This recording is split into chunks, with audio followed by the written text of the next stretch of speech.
I would like to introduce you to this multi-talented woman, Lex. She's a DJ, photographer, and even an interviewer and host on her own show. Yes, and now I have the wonderful opportunity of interviewing her myself. Let's learn more about Lex here. Hello. Hey, Sid. That was a nice introduction. Thank you. You're welcome. Yeah, I try to work, hard on that. I love it. So, first question is, when and why did your business start in all of these talents? So I'll just go through I do my interviews. I'm a photographer, DJ, host, that type of thing. So how did that begin? In college. Well, in high school, I knew I wanted to do broadcast because I did a TV show, like a news anchor. And then when I got to college, I started doing radio. And that kind of gave me the push to go ahead and start talking more, and interviewing people. And let's see. And I majored in broadcast. So I had to buy a camera for all my projects. And so once I bought the camera, that's how I would, record myself and make my news stories. Come to find out, my homeboy had the same camera. He taught me how to use it, and that's how photography began. Shout out to DJ, D-Juice. Okay. Let me see. What else? Oh, DJing. DJing came from radio too. I was messing with the levels in the booth, and I was like, dang, it'll kind of be cool to like mess with the levels of the music and then talk, then it raise it back up and stuff. And so one day I just bought a board, and that was back in May 2017, and I've been doing it ever since. What is the importance of self-awareness, and how has it led you, and has it steered you away, like fear? So basically, it's like intuitiveness in your business. Right. I feel like you take what you learn from like your parents or whatever, and that kind of creates your self-awareness because you know what you're not supposed to be doing, you know what you are supposed to be doing, So I don't know. I just always, I know what I want, and I know how it's supposed to look, and I know if I'm not in the right place and I need to leave, like I'm always aware of what I'm doing, how I need to do it, who do I need to do it with me if I need somebody. I don't know. I just listen to myself. So have your parents always been supportive of, what you're doing, or? Okay, so my mom is an entrepreneur. My dad was, but he's not any, well, yeah, he still is, I guess. So that kind of helped too. But as far as DJing, my parents weren't here for it. They were like, we don't want you at the clubs. We don't want you at the bars. And I'm like, y'all, I'm literally DJing women's panels. Like, what do y'all think I'm doing? And even if I am at the bar or at the club, I'm safe. I'm cool. Like, it's okay. I think that they have their own perspective of what a DJ is or what a radio personality is. Like my mom didn't even want me doing radio, Yeah. Because she was just like, oh, you're better than that, or I can see you doing something else. What I mean, I understand, but at the same time, it's like, damn, let me live my life. Like, this is not for you. This is for me. Like, this is my vision and what I want to do. So I kind of stood hard on that, and I still do, because it's, at the end of the day, it's my life, and it's what I enjoy doing. That's why I continue DJing. That's why I continue doing photography and all that type of stuff, even if I'm not getting paid for it. By my choosing, because it's really what I enjoy. So yeah, they didn't always support me, but I mean, I don't care. I'm gonna do what I want to anyways, because it's my life. I for real, it is your life. So do you have a support group? Yeah, all my friends. I mean, my family's coming around now that they sell the money I was making from, stuff like DJ gigs and photography. And like, oh yeah. But my dad just kind of like, I'm not going to say he doesn't support me. He just, lets me be creative. He's not really into it, but he's just like, you a hustler. I'm sorry. What was the question? If you have a support group. Oh, support group. So I have friends, and my friends are everything. I try to keep my friends around who are creatives, I have one friend who's a singer, another who's an actor or actress, another who's a model. I like to keep people around me who are in the creative realm, because how else am I going to keep going if I don't surround myself with the people that are doing the same thing. I like to hang around people who can understand and who I can talk to about my creative ideas. That's how we are friends. That's why we are friends. So definitely my friends, my family, of course, they're there too. But definitely my friends for sure. So, are your friends a part of your team, or do you have like a separate team for what you're doing, like for DJing or photography or hosting? Okay, that's a good question. So for DJing, it's really just me. And then like I'll ask some friends like, what you think about this song and this song? When I mix it, I let them hear it or whatever. And then that'll be that. Photography, kind of the same way. I mean, I might invite a friend or two with me to go always, just because, why not? With the interviews though, yes, they are my friends. So shout out to Josh, and Denzel and Brittany. So especially Josh. So Josh edits my interviews for the most part. Okay. And he will record them for me. So he's my cameraman and my editor. So props to him. He's the best. And then Denzel kind of helps me out any and everywhere I need. If it's writing the questions on the cue card or Lex, you need me to go to the store to go do this. It's like those two, Denzel and Josh, definitely help me out a lot. But Josh helps me with my interviews, edit, shoots them, make sure I look okay. He's that whole thing. He's that whole package. So, and we're friends too. So yeah, my circle are my friends.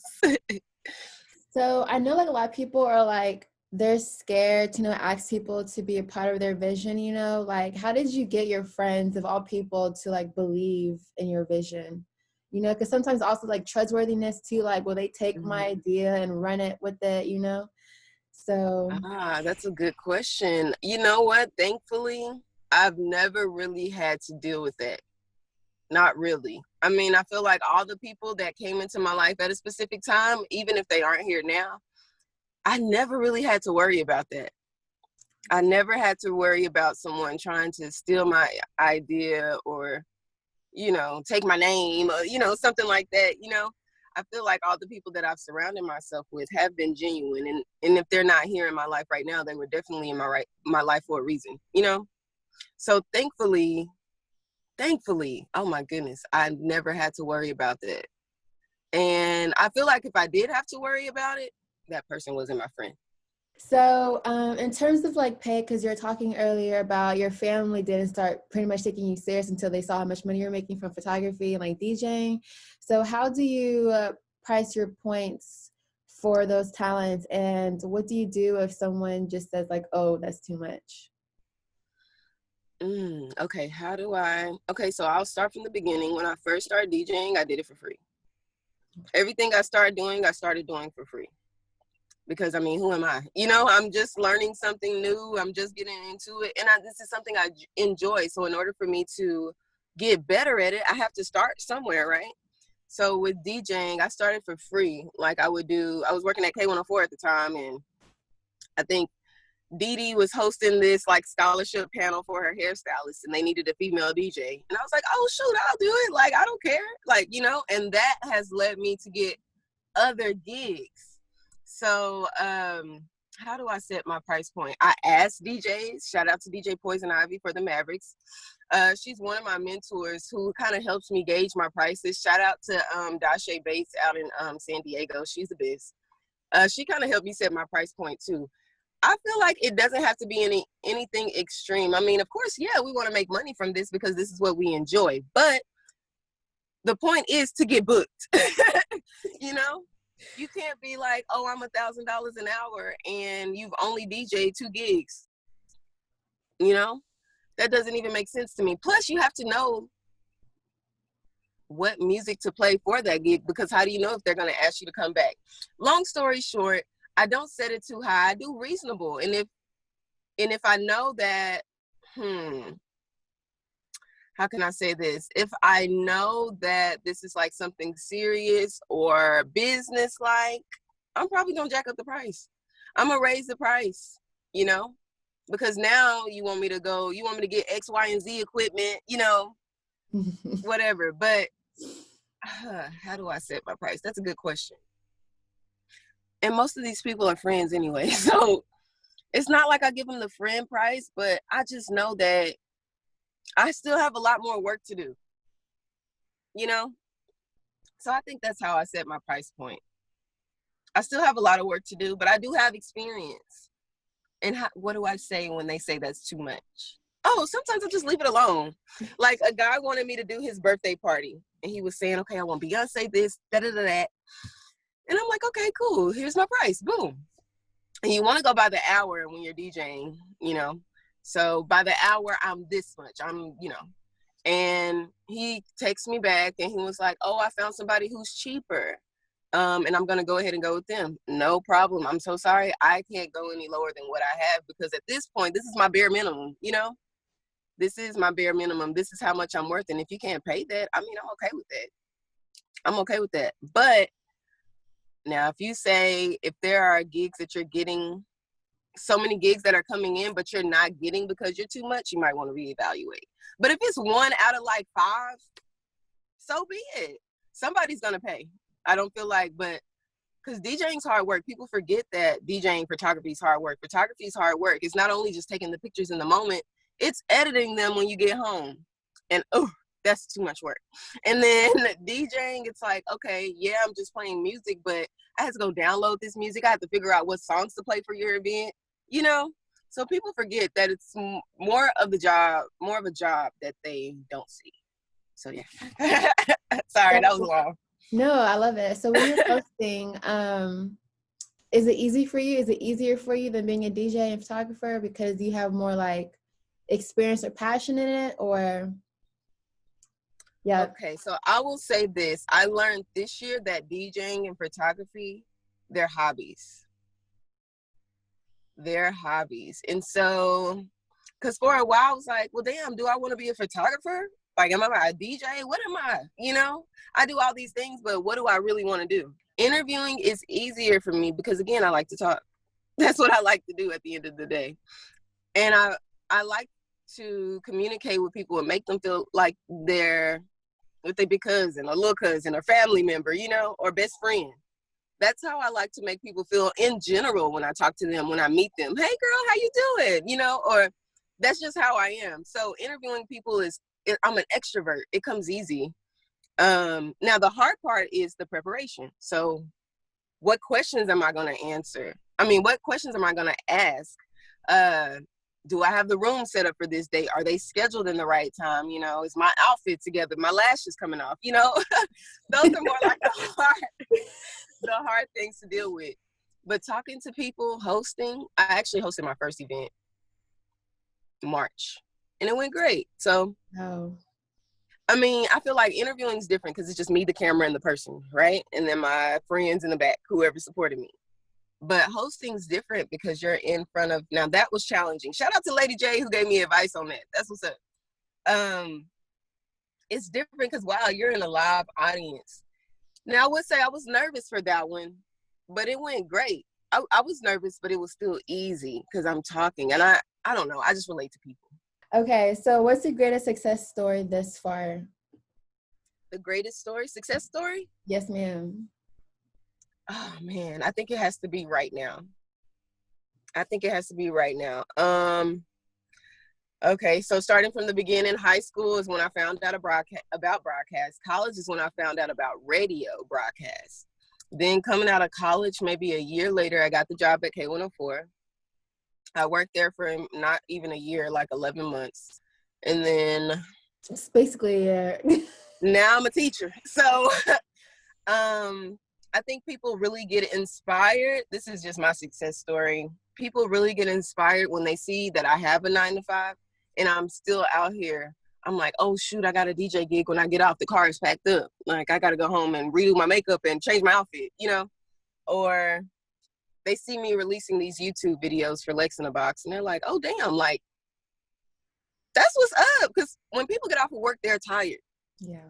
You know? And not only that, I'm a teacher. Then I had like a little after school program that lasted from like 4 to 5, you know? And then I would go do an interview, you know, or do a DJ gig or take somebody's pictures or something, you know? I'm always doing something. So I think that's right now I'm on top of my world. I'm on top of my world because I feel like, damn, you could really do it all.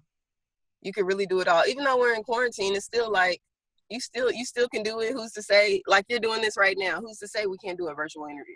So So how do you balance it though? Like when you're tired, you keep pushing yourself, or when I'm tired. Okay. When I'm tired, I'm tired. I'm not gonna lie. Especially I had to figure out who I was. So, I had to figure out who I was as a photography, as a DJ, as a host or an interviewer. With DJing, I'm not a club DJ. I don't want to be in the club till 2 a.m. I'm sorry. And I've done it before, so you live and you learn. Hell yeah, I was tired during that gig. I'm like, damn, it's only 12 o'clock. I got 2 more hours. But I mean, the pay was awesome, so you just kind of push through. That's what I use as motivation. Or I invite my friends to that gig so they can hang out with me for a little bit. But I would be tired after those DJ gigs, and so I won't do them again, I like to do shit during the day or a day party or something, I learned from that, and so I don't want to go through that again. Or like, for example, I did a girl's birthday party, and I was tired as I don't know what, and I had started to feel sick. And I did the gig on a Friday after I got off of work. So I was off at 4? Had to go do the gig at 7 or 8, and it lasted until like 2 a.m.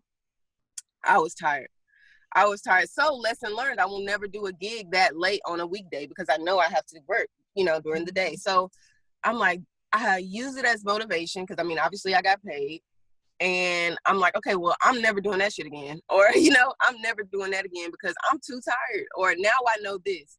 I always use my experiences to help me with future ones, like contracts and stuff, Got to put contracts in place because, I mean, people will not pay you. The biggest failure that I've had so far. And what have you learned from it? Probably quitting the station. What did I learn from it? I don't know if I consider that a failure though. I only consider that a failure because I could have been on air. I was working towards on air, and like I quit before I did that. Like I was already working the boards and stuff, but I could have been like on air right now. But it's like, be on air or be broke. Be on air and be broke, or go teach and get you some bread, Oh, wow. So why did you quit? I don't want to assume, I don't want to say it, but. Why did I quit the station? Mm-hmm. I honestly felt like they were going to fire me. But it was over something stupid. And now that I think about it, they weren't going to fire me, but they just like to scare you. But me personally, I don't like being put in that situation, period. I don't like my job being threatened over something I feel like is silly. I don't like being belittled or talked to in a demeaning or condescending way. That's probably my biggest pet peeve. So I didn't like that. Or my job being threatened because X, Y, and Z, over something stupid that I couldn't control. But why not just do this shit on my own? I got a YouTube. Just do a YouTube, and I could be out here, teaching, not being micromanaged. Nobody's coming into my classroom. It's me and my kids having a blast. So, and I really do. I love teaching. Like, I didn't think I would love it like I do, but I love it. And I think, I'm not going to say I like it more than being on air because I never really got that experience. But at the end of the day, I still got the experience from the radio station. And as long as you can put that shit on your resume, so be it. You still have those connections. Live your life. That's how I feel. So yeah, biggest failure. Love it. Well, thank you, Lex, for doing this interview. I feel like it was very motivating. I got chills at some parts of the part when you were talking. So hopefully people feel you as well. Yay. I hope I answered the questions pretty real. You did. You're very authentic and okay, original. yay.